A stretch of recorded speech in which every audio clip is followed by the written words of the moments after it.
So guys, napanood ko yung mga vloggers ng ni BBM, yung mga loyalist sa YouTube at samot-sarik, no? Iba't ibang reaction yung narinig ko about sa kapon kasi na inanunsyo na yung 12 senatorial ni PBBM para sa 2025 midterm election. So mostly sa mga narinig ko ay hindi sila kumbinsido dito sa 12 senatorial lineup ng administrasyon.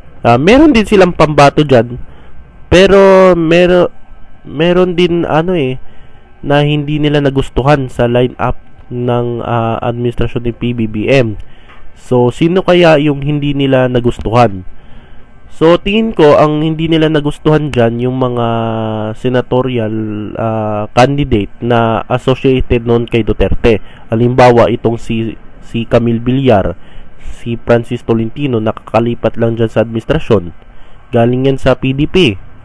Tapos si Pia Cayetano, si Bong Revilla, si Lito Lapid. So yun yung mga associated noon kay Duterte at tumakbo noong 2019 sa hugpong ng pagbabago. No, naalala nyo yun guys, no? Yung hugpong 2019, yung kalaban ng 8 Diretso. So yan yung mostly hindi nila nagustuhan dyan sa senatorial lineup ng administrasyon. So mostly ang nabasa ko yung mga comments ng mga doon sa pages ng mga maka-BBM, mostly yung mga pangalan na iboboto nila gaya nila Abalos, nila Tito Soto, sino pa ba, si Ping Lacson, syempre si Binay, si Manny Pacquiao, pero hati sila kay Manny Pacquiao. Ewan ko bakit, no? Yun yung mga kandidato na rinig ko na gusto nilang botohin. So posible meron silang open dyan sa ibang kandidato, no? Sa mga independent ba, lalo na sa Checky Bam, yung Chel Jokno, Bam Aquino at Kiko. So mukhang meron silang open sa mga kabilang yun sa kabilang partido. At ang problema kasi dito sa lineup ni PBBM, wala siyang loyalty, yung longevity.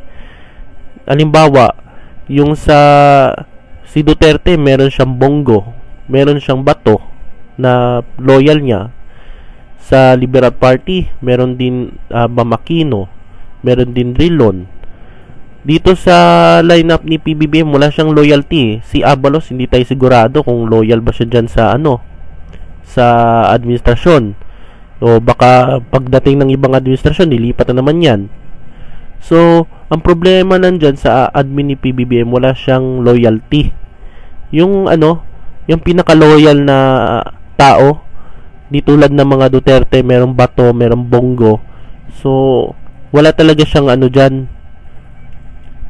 So yan yung reaction ko tungkol sa mga BBM vloggers na hindi kumbinsido dito sa meron daw silang hindi boboto dyan sa lineup ng administrasyon.